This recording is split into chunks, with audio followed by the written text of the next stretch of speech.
picture now. I can end it. Do I just end the stream? Leave it going? Yeah. Okay. Leave it going.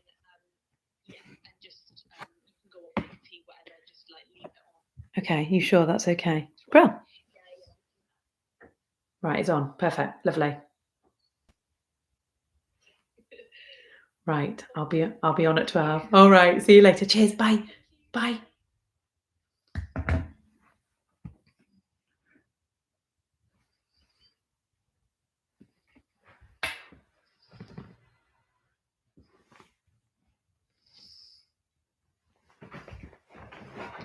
Hello, folks. Just doing a quick camera check. Welcome. We're coming live at midday today, Children's First Aid. Please come back and join us at midday. Thank you.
Hello and welcome. My name's Kate from Mini First Aid. Thank you for joining us.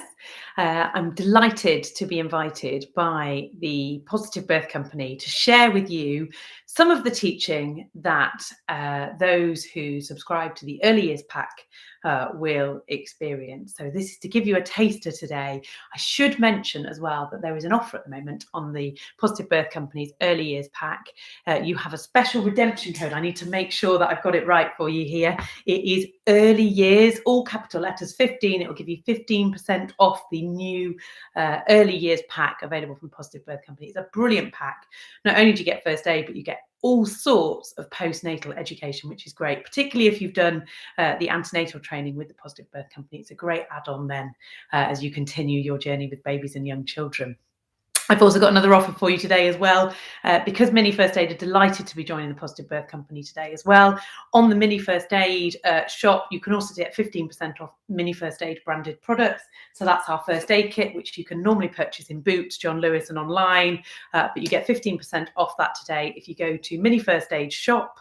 And you put at checkout the code PBC15. I bet you didn't know you need to have a pen with you today, but you do, just to write down those two codes. So just to tell you again, it's Early Years 15 on the Positive Birth Company website to pick up your Early Years Pack with a 15% discount, and PBC15 on the Mini First Aid website if you want to get 15% off Mini First Aid branded products. So welcome. Thank you so much for joining. And what we're going to do today is we're going to talk about some of the typical first aid situations that we might find ourselves in as a parent or a carer of babies, and particularly young children. So when in those early years, when little ones start to be on the move, roaming about and exploring. And whilst we want to prevent accidents happening as much as possible, and I'll talk about that quite a bit in the session today, is that whilst we want to prevent accidents from happening, sometimes things do go wrong, and we can't wrap our babies and children up in cotton wool. So it's really, really important that we know that when an accident happens, that we know what we're doing. So let's talk about first things first. What do you need to have ready? So you need to make sure at home that you always have a first aid kit on hand. And there is no use having your first aid kit. This is our mini first aid kit here, but there is no use having your first aid kit in the top of your bathroom cabinet, or perhaps under a cupboard where it's buried underneath loads of things. It needs to be somewhere that's really accessible. So I would always recommend keeping your first aid kit in the room in your house that you spend most of your time. So whether that's your kitchen or whether that's your living space, somewhere where you spend most of your time, and make sure you tell everybody that visits your property and anybody else that's helping care for your babies and children that where the first aid kit is, so they're not going looking for it as well. I would also recommend that you have a first aid kit under your buggy or in your change bag, or even both. Because what happens is that quite often we see accidents, little accidents, trips, falls, bumps to the heads, etc., happening when you're out and about. And if you've left your first aid kit at home, then you've not got it on hand. And I cannot tell you the number of people that ask me on the school run each morning for a plaster, because they all know that I carry first aid supplies with me everywhere I go. So always make sure you've got your first aid kit with you.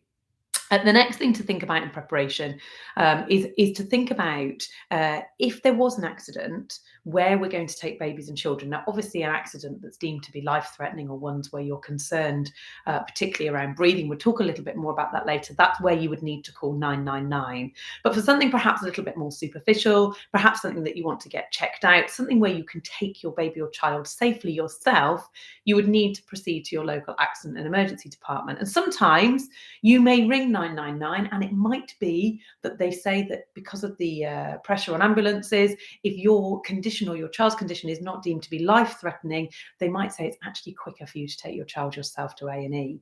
So the main thing to do is to make sure that you equip yourself with knowing where your A&E department is. Now, I'm based in Leeds in West Yorkshire, and in Leeds we have two major hospitals in the city, but only one of those has a paediatric A&E department. So make sure that you know which hospital or which location has the accident emergency, or perhaps it's a minor injuries unit, but make sure you know that they treat children. So check that. And one of the things that we always say in our mini first aid classes is it's worth having a drive, or next time you're passing the hospital, just checking it out, doing it when you're not stressed and you're not panicked about a poorly child, and you know it, you've got that piece of information, and it means then that if you were in a situation where things are a little bit more stressful, the adrenaline is pumping, you've got a child that's not very well, you know where you are going.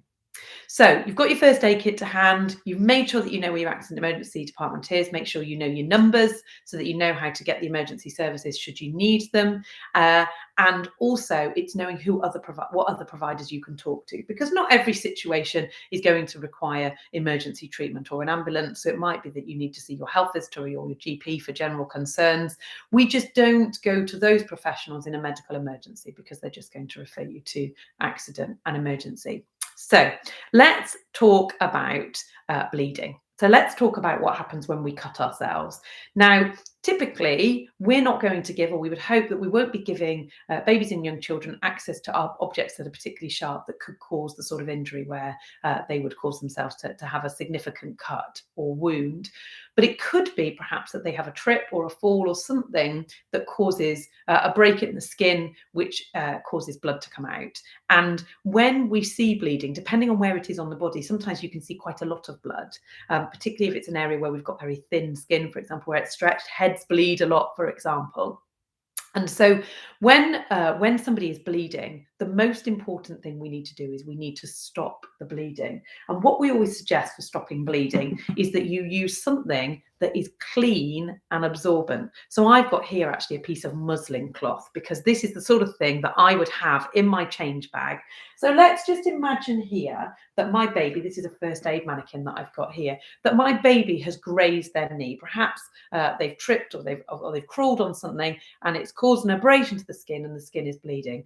I want to take what is clean and absorbent and I want to apply pressure. And I want to apply pressure nice and firmly to that wound until the bleeding stops. So you can check and then keep applying that pressure until the wound stops. Now, for a significant bleed, that's when we're calling the emergency services. But for our more day-to-day bleeds, abrasions, etc., just by applying pressure with something that's clean and absorbent, will stop the bleeding. So have a little look in your change bag, see what you've got. Now, we carry lots of clean and absorbent things in our change bag. Let's use breast pads for an example, or sanitary pads, or even clean nappies. These will all act as that clean and absorbent item for you to put on a bleed. Now, in a first aid kit, you'll have dressing pads which you can use, but first things first, get whatever you can lay your hand on quickly that's clean and absorbent to stop the bleeding.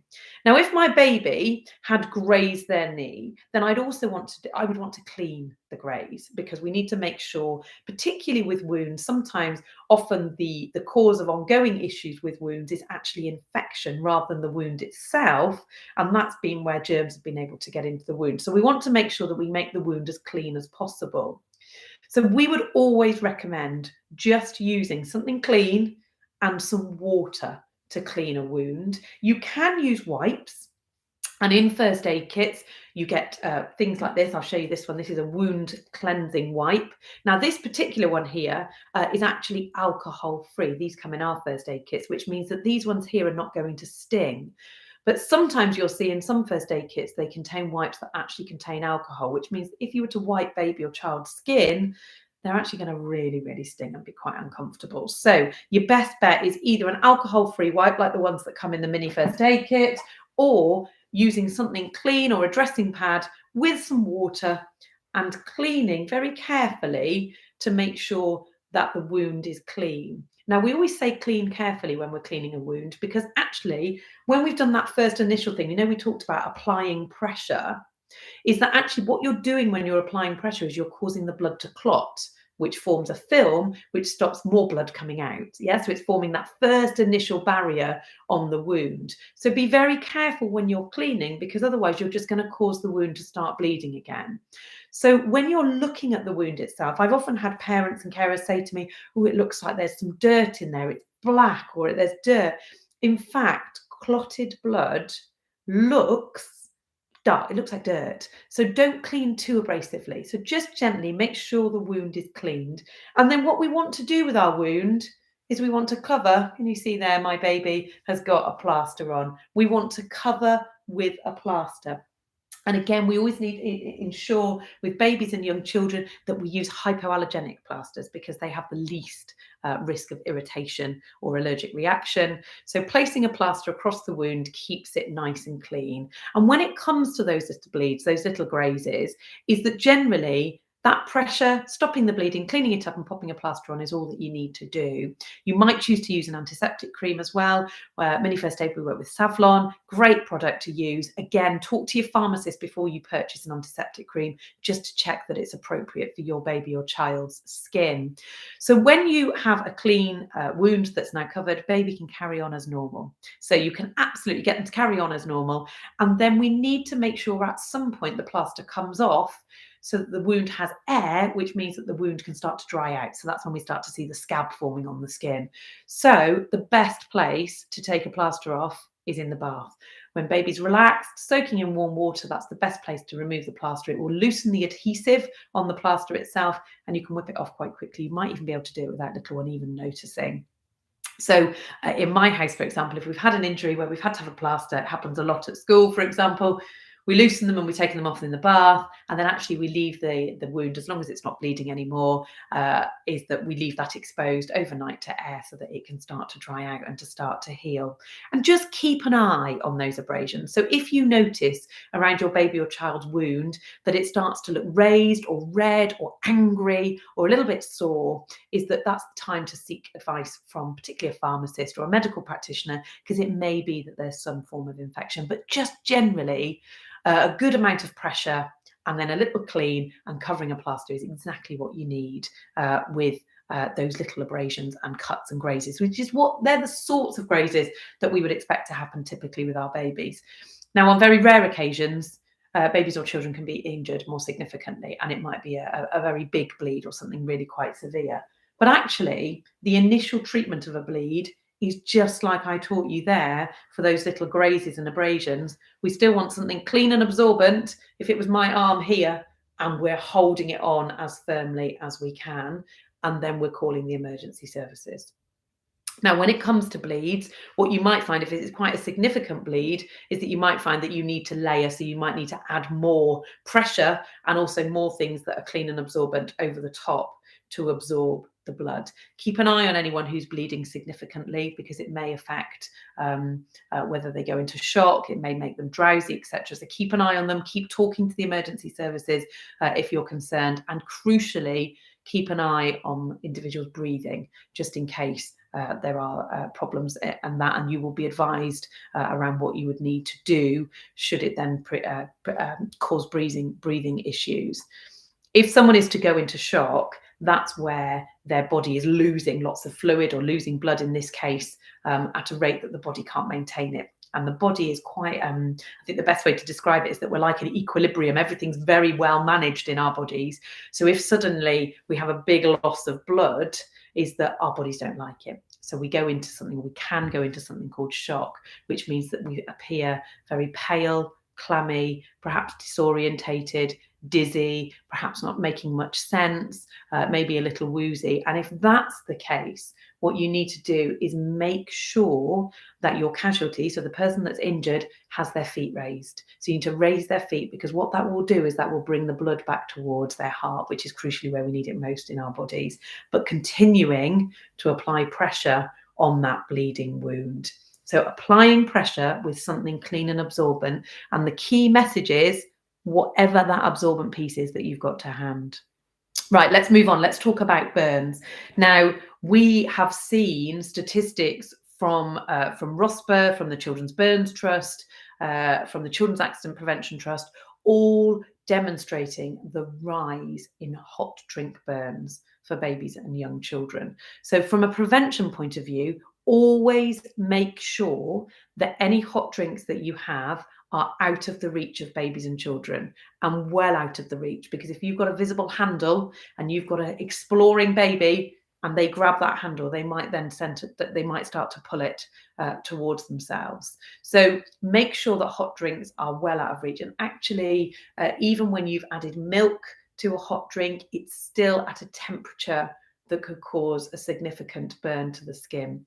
The best advice that we can give you at Mini First Aid is actually to make sure that you drink from flasks, vacuum flasks, where you can tighten the lid and you can seal it closed. They were an absolute godsend for me after I had my babies. I've got 2 sets of twins, so I never really had enough hands, but having a flask which you can seal closed, out of reach, if baby or child was to pull it towards them, it's not going to spill.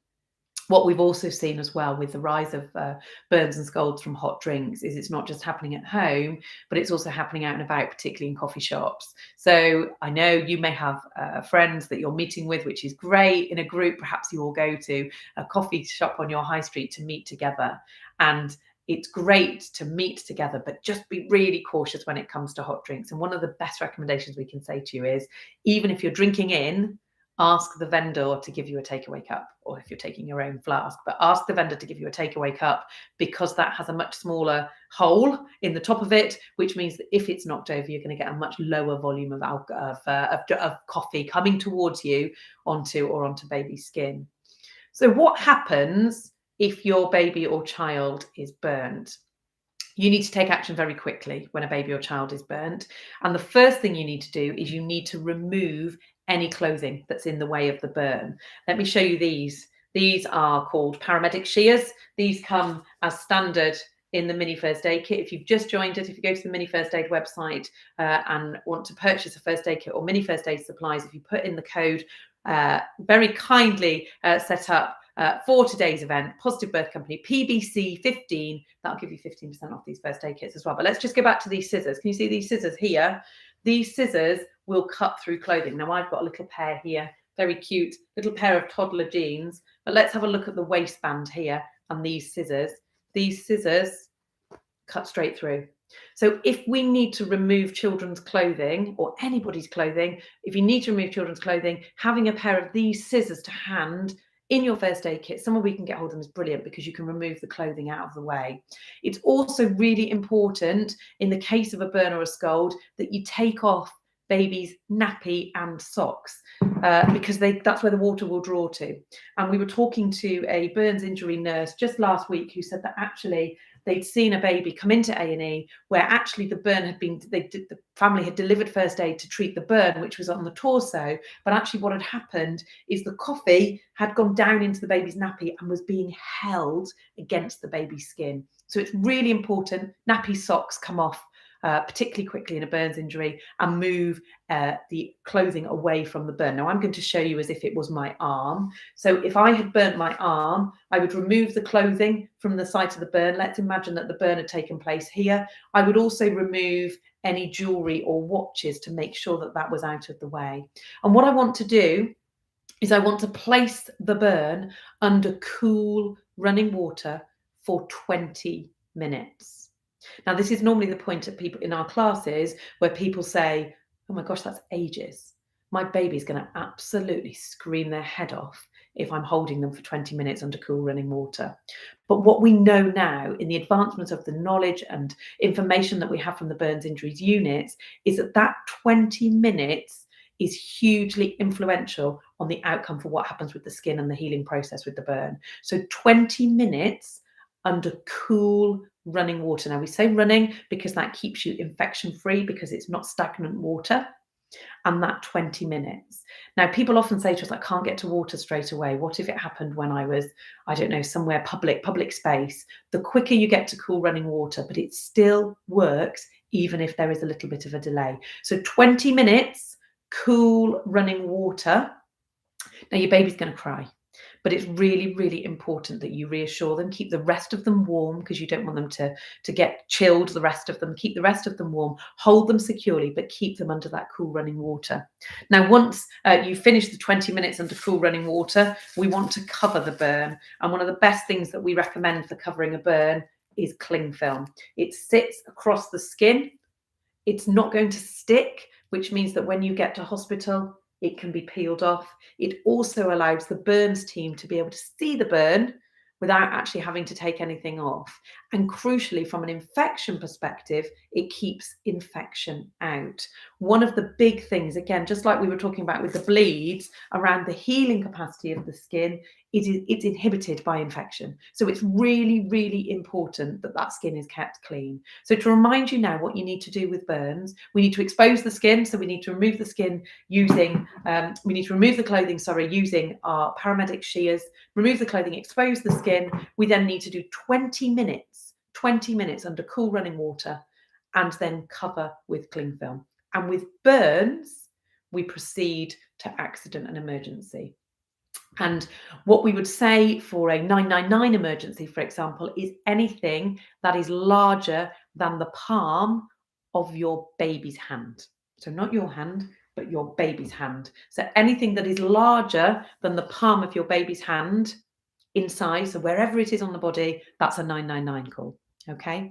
And we would always recommend that burns are seen by a medical practitioner. So 20 minutes, cool running water, covering cling film, and proceed to see either that's a 999 call or you proceed to see a medical practitioner.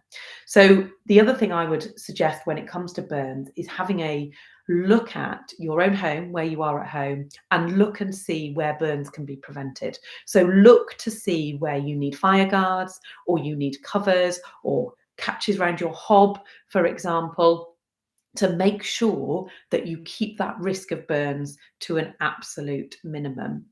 And one of the best pieces of advice that we had recently, and we share it now at all of our classes, is if you think about your hob when you're cooking food, and you think about where you cook your dinner, so where you have your pan of food, is that typically most of us will put our frying pan or our saucepan on a front ring on the hob. Now, my favourite ring on the hob is the front right. I don't know what yours is now. You might be nodding along going, yeah, I'm front right too. It might be that you're a front lefty, but you put them on the front. That's what we do habitually. That's what we do. I'm going to challenge you that from today, I want you to put your saucepan on the back ring. Make your new favourite the back right or the back left, because immediately you are moving the hot cooking items further away from small people that can reach them. So do that from today. Now, I appreciate that sometimes if you're cooking a meal that involves lots of ingredients and you're cooking in lots of different places, you need to use all the rings on the hob, and then you need to make sure that babies and children are nowhere near and that handles are turned in. But even when you're cooking on one pot, make the back of the hob your place where you need it to be. Okay, now some of the questions that we get asked on burns are, I'll show you, can I put anything on the burn? We always say, do not put any lotions and potions on a fresh burn. We've seen all sorts of urban myths around things that you can put on fresh burns. You absolutely can't put anything on a fresh burn. And in fact, there are some creams out there that will say superficial burns, so they can go straight onto the skin. And in fact, if you were to put them on a fresh burn, so rather than a healing burn, so that's after you've seen your medical practitioner and the skin is drying out, but if you put it on a fresh burn, what's actually going to happen is it's going to behave like oil in a frying pan. So you're going to see that cream almost start to melt and start to sizzle on your baby or child's skin. So no lotions and potions on burns when they are fresh burns. One thing I would recommend though is this is Burn Soothe. This sits in our first aid kit. This is burn gel, and gel is your only exception. This burn gel acts as water. So if, for example, you were in a burn situation and you couldn't get to running water, or you needed to proceed to running water, this gel will act as water in the interim. It's also a good one if you were transferring to hospital. So just before you put that cling film on, you put a squirt of the gel onto the burn, covering cling film, and proceed to hospital. But burn gel is your only one. Okay, so any other lotions and potions you need to avoid on fresh burns. And if you've got any not sure about a product, speak to your pharmacist. So when you go to buy particular first aid products in your local pharmacy, if you chat to the pharmacist, they'll tell you at what point you can use particular products, because you will often see a burns cream available for the recovery. So the time after the burn, when the skin is dried out and is repairing, and that promotes skin regrowth, etc. And that's different. But actually at the point where the burn has just happened, nothing, or just a burn gel. Okay, right, we're going to move on now to talk about bumps to the head. Now, when my babies were little, they used to bump their heads all the time. And I know I said at the front end of today's session, we can't wrap our babies up in cotton wool, and how true it is, because when they're exploring, they go everywhere. Now, if I look at my baby mannequin here, you'll see, look at her head. It's the heaviest part of her body, and it's also the biggest part of her body. So when my baby starts to explore and be on the move, the likelihood is that she's going to go head first when she's crawling, and perhaps she's not always going to lift her head up properly to look to see where she's going, but also she's got to learn how big she is. So when she's crawling around, she may go into somewhere where she's going to get stuck. Now, I'll give you an example. We've got a coffee table in our living room, and every single one of our babies at some point has crawled under that coffee table and then sat up once they're underneath it and bumped their head. And so you can make a decision on what you do about pieces of furniture. You might decide actually you're going to move things away from the room if they look like it's going to be something that's difficult. But we needed a table in this room, so even when baby was crawling towards it, we'd say, "Oh, careful, careful! You're going to bump your head." But sometimes head bumps happen. I'll give you another example of where a head bump happened with one of my children. Is that they were just exploring that bottom step, so they just started to think about climbing. I was there. I wasn't away from my baby, but he was starting to crawl. He got onto the top step, the bottom step, the very bottom step at the bottom of the stairs, and he turned round almost to say, "Look at me, mummy," and in just turning round, slipped backwards, and he only fell one step, but he bumped his head, and he bumped this part of his head here. And actually, at the time, we had tiles in our hallway. So what he did is he caused quite a significant bump appear on his head. So it was like an egg. And some of you may have had these yourself. You might remember back to being a child yourself. You might have already experienced it with your babies and children already, where you see that sort of egg. And that actually, what that is that's fluid rushing to the point of the bump. Rushing to the point of the birth, almost to like go in as like a protection agent. We're a very clever species as human beings. So that's what's happening. So even though an egg can look quite distressing, you look at it and you think, "Oh my gosh," or a little golf ball that's appeared on the head, actually that's a sign that things are, that all the fluid is rushing there.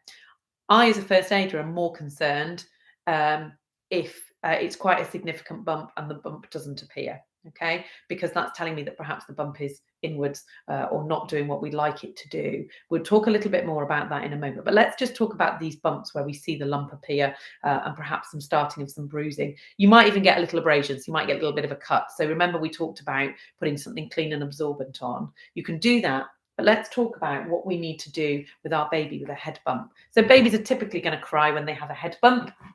And what we need to do is we have these cute little cool packs. We keep these in the fridge. You can also just use some kitchen roll under the cold tap, make it warm, and we're making a cold compress. And can you see I'm holding that onto baby's skin? And I'm keeping that there. And ideally, I want to sit with my baby now for 10, if not 15 minutes with the cold compress on. You might want to swap it if you have another when it warms. And what that's going to do is your cold compress is going to give you natural pain relief. And it's also going to help reduce the swelling from that bump. So we're going to do that for 10 to 15 minutes, 10 minutes as an absolute minimum.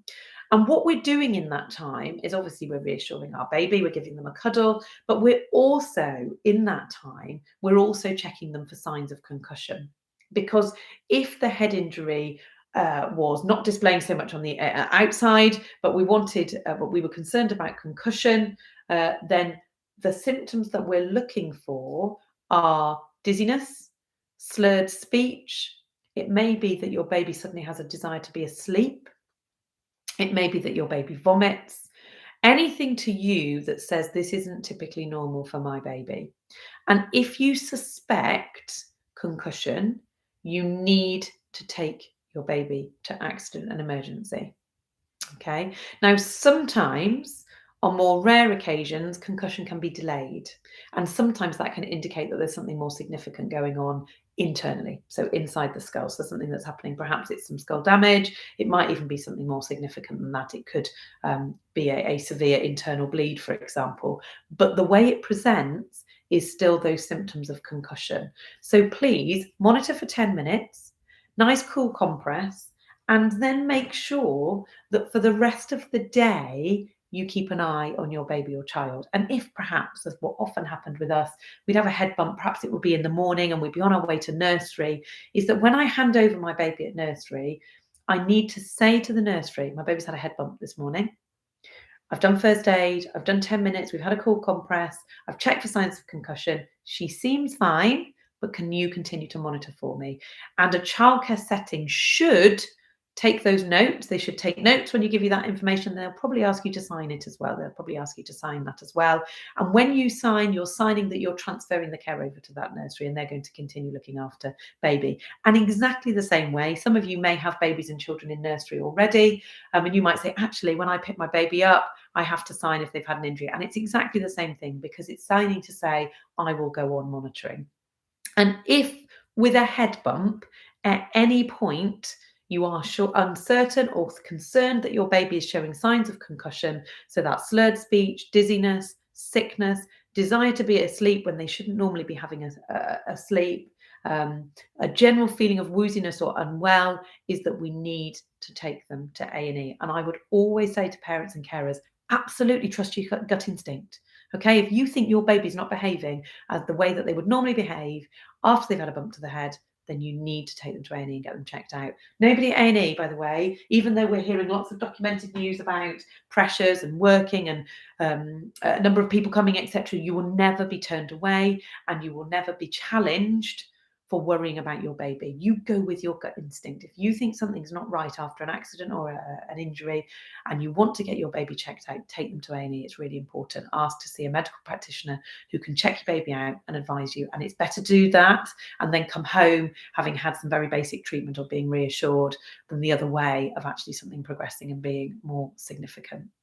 So we've talked about those cuts, haven't we? Cuts and grazes and the more significant wounds. We've also talked about bumps to the head. We talked about burns as well. I'm also going to talk to you about some safe eating now and some choking prevention. And we'll round up the session just by talking about what we do in a situation if a baby or child is choking. This is a life skill that absolutely everybody needs to have. And if from this session you think, actually, I'd like to really get hands-on and practice with learning about all of these first aid situations, in particular about choking. We also cover CPR in our classes. Have a look for Mini First Aid online. There are classes right across the UK. If you're watching from outside of the UK, we also offer online classes as well. And also there is first aid teaching from us delivered in the Early Years Pack. It might be a good time now, actually, as there's viewers joining us, just to give you those discounts from the Positive Birth Company. So the new Early Years course is available today with a 15% discount using the code Early Years 15 in capitals. And if you want to stock up on your Mini First Aid supplies, jump on the Mini First Aid website and enter PBC 15 at the checkout, and that will give you 15% off Mini First Aid branded products as well. Right, let's talk about choking. So I'm going to show you something here.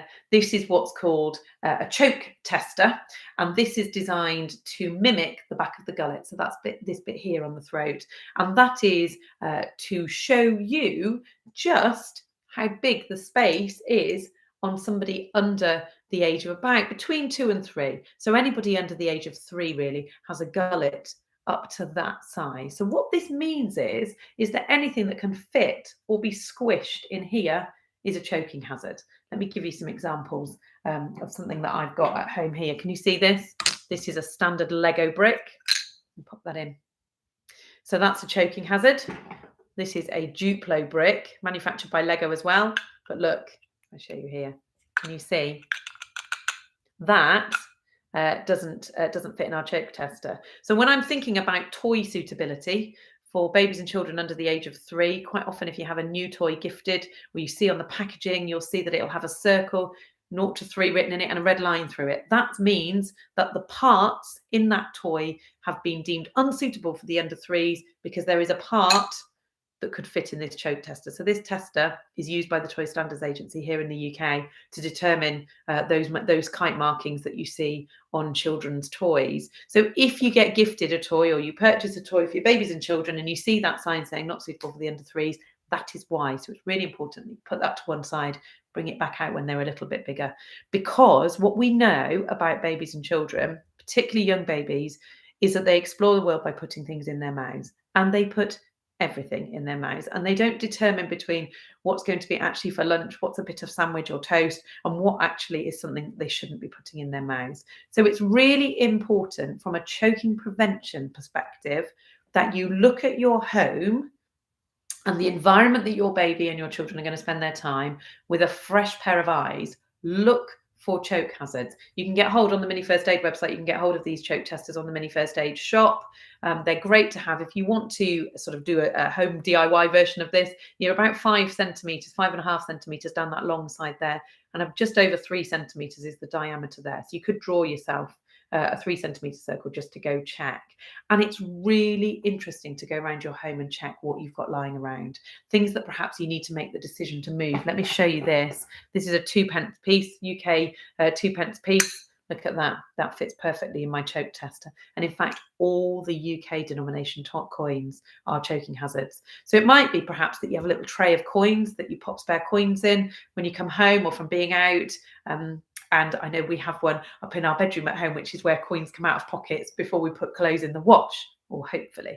And that tray needed to be well out of reach when my baby started being mobile, because otherwise we were going to have hands straight in there. And never mind the germs that appear on coins, you need to make sure that coins are well out of the reach. Here's another one. This was quite interesting. Watch your remote controls on the back of your TV, for example. Look, that's a AAA battery there as a choking hazard. We've also got the AA battery as well. So when you are thinking about your home, think about removing things, getting things out of the way that are choking risk. And one top tip from me is go around your home. You're going to hate me for it, but it's worth doing. Go around the space that your baby spends their time on your hands and knees. And you might wonder why I'm going to suggest you do that, but it's because you get a view of the world from your baby's height. And you see what they can see. And it's fascinating what we go, oh my gosh, I didn't realize that was under the sofa. Or perhaps this table's got a sharp bit hanging down. Or perhaps there's these things. Or perhaps I've got a candle with some pebbles around it, or something that I've not thought about. So get yourself at the height of your baby and have a look around your home and remove things that you think are going to be a choking risk. Now, if you are following the baby-led weaning route and you are giving your baby foods to pick up and experiment with and try flavors, etc., one of the best pieces of advice that we can offer you is serve foods that are larger than this choke tester. Now, this is actually a piece of plastic food today, but just to give you an example, if I was thinking about preparing foods, I want to prepare long pieces. So sometimes, or perhaps traditionally, I know my parents' generation, for example, we'd have thought of cutting things up into small pieces.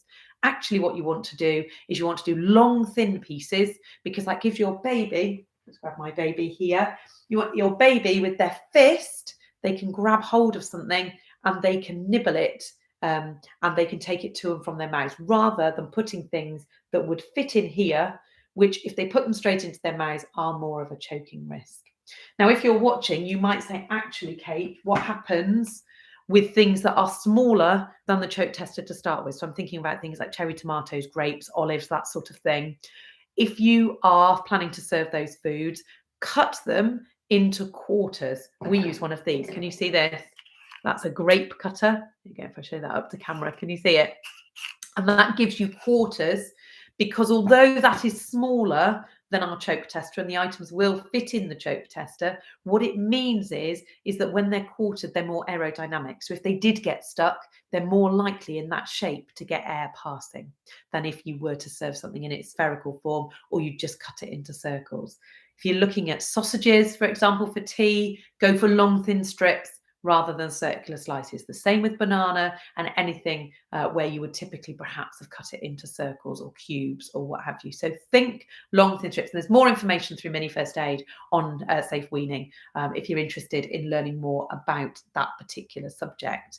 Always make sure that your babies are chewing. Teach them to chew, because that means that they're moving their food around their mouths.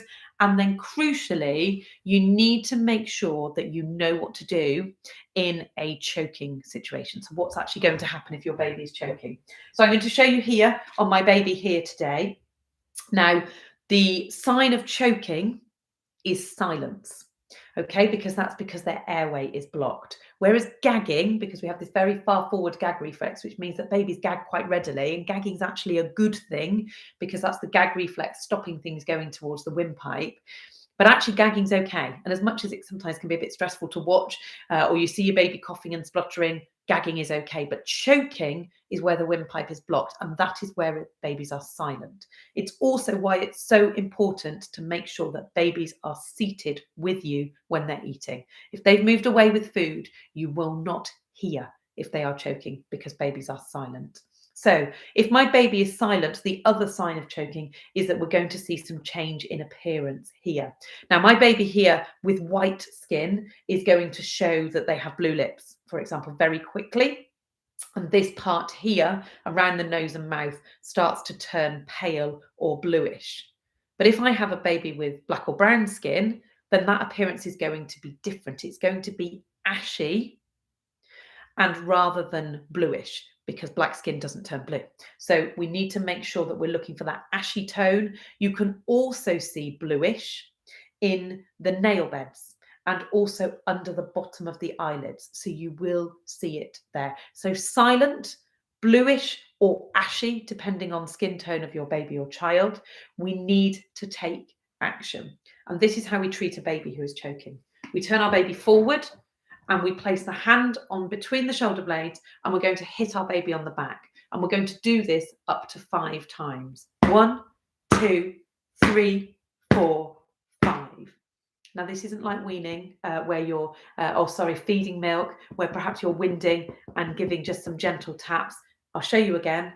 1, 2, 3, 4, 5. So really excessive blows to the back on the shoulder blades. If you feel on yourself, it's a very firm part of your body. You're not going to do any damage as long as you're supporting baby's head here and you're delivering those back blows. We know those back blows are so effective, the likelihood is that object's going to come out after a couple of blows. You'll see the object on the floor, your baby's going to begin to cry. And actually, in first aid terms, we like a crying baby because that tells us that their airway is open and therefore they're breathing. Okay, but if the object is particularly stuck, so we've done those blows, let me show you again.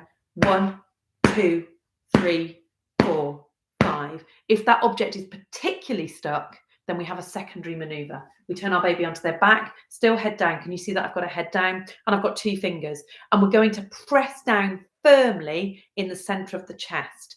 To find where you've got to press, draw an imaginary line across between the armpits. And we're going to go in the center of the nipples. So we're pressing down 5 times. 1, 2, 3, 4, 5. And what you're actually doing is you're forcing air up the windpipe to force the object out. And in a choking situation, you work in cycles of 5 blows to the back and 5 chest thrusts. I'll show you those again. 1, 2, 3, 4, 5, where you're pressing down firmly, and you work in cycles of 5 and 5 until your emergency support arrives. Now, we get asked, when should I call for emergency help? Your priority is to the choking baby. So if you are able quickly to get on and do those back blows, shouting for help. If somebody's with you, they need to be calling 999. If you are alone, your baby is very portable. So whilst you're doing these back blows, you can be walking to the phone so that you can go and make that 999 call, because you might find you only need to give a couple of blows and the object comes out. So 5 blows to the back. If the object hasn't come out, 5 chest thrusts, and you keep working in those cycles of 5 and 5 until your emergency help arrives. Now, what I've shown you there is how to deal with a choking baby. And we are, in pediatric terms and in medicine, babies are only referred to as babies until they reach their first birthday, and then they are described as a child. So anybody over the age of 1, we are going to deal with the choking in a slightly different way. So let me show you here. This mannequin here is to demonstrate a child. So anybody over the age of 1. So the baby was under 1, and this is now over 1. So the signs and symptoms of choking are the same. So remember, we talked about the silence, and we talked about that change in colour tone. So remember, with the white skin that we talked about, bluish, lips turning blue. And we talked about in black and brown skin, how the tone here is ashy. And we could also see that bluish in the bottom of the eyelids there and in the nail beds. And what we want to do with a child is ask the question, are you choking? Because a child, as they get a little bit older, might be able to nod. You might see that they also use what's referred to as the universal sign of choking, which is putting their hands to their throat to actually tell you that they're choking. So we need, in the same way as we did with our baby, we need to deliver blows to the back. And we do that 5 times in exactly the same way as we did with our baby. So lean your child forward. 1, 2, 3, 4, 5. So 5 really excessive blows to the back between the shoulder blades. Apologies if that's burst out of your camera, your microphone on your device today, because I'm hitting on the back there on the plastic. But let me just show you again. 1, 2, 3, 4, 5. And those 5 blows to the back are giving an excessive force to force the object out. Now, again, just like with the baby, it is likely that that object is going to come flying out. Child will be able to talk, or they'll be crying, and you'll know that the airway is clear. But if the object is blocked, so if the object is still stuck, we have a secondary maneuver, and that secondary maneuver is called an abdominal thrust. And we do this, it used to be previously known as the Heimlich maneuver, by placing our fist there in the center. Can you see there? You can see on camera, you see his belly button, and you can see the shadow there of the bottom of his ribs. Put your fist in the middle, put your other hand over the top, and what we're going to do is we're going to press in and lift up. It's like a scoop motion. 1, 2, 3, 4, 5. Now, if you are pregnant or breastfeeding, doing this maneuver in front of you can be quite uncomfortable, and also might actually not be possible if you're carrying a baby. So you can do it on your hip. So you can do it on this side here and do it on your side. But let me just show you again. 1, 2, 3, 4, 5. And what you actually do is you rotate between those 5 blows to the back.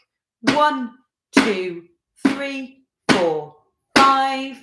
And those 5, and they're called abdominal thrusts. 1, 2, 3, 4, 5.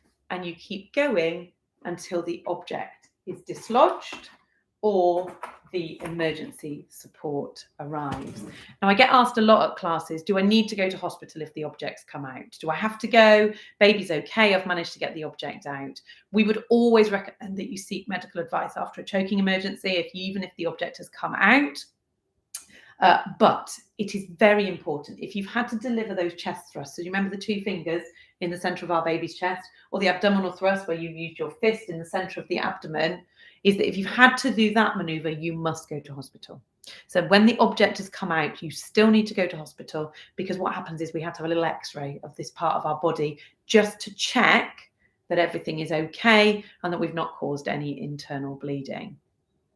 So that brings us to the end of our session today, and I can't thank you enough for joining me. It's been great to have so many viewers joining us today. Now, I have just had a question come up, so I'll take some questions if anyone wants to stay on and ask some questions. Someone says, what about a baby choking on milk? So in theory, with a milk blockage, it's cleared very, very easily. So you can do some back blows and that should clear it very, very easily, because it's not a solid object. So it's quite often quite uncomfortable, but you can still treat it in exactly the same way.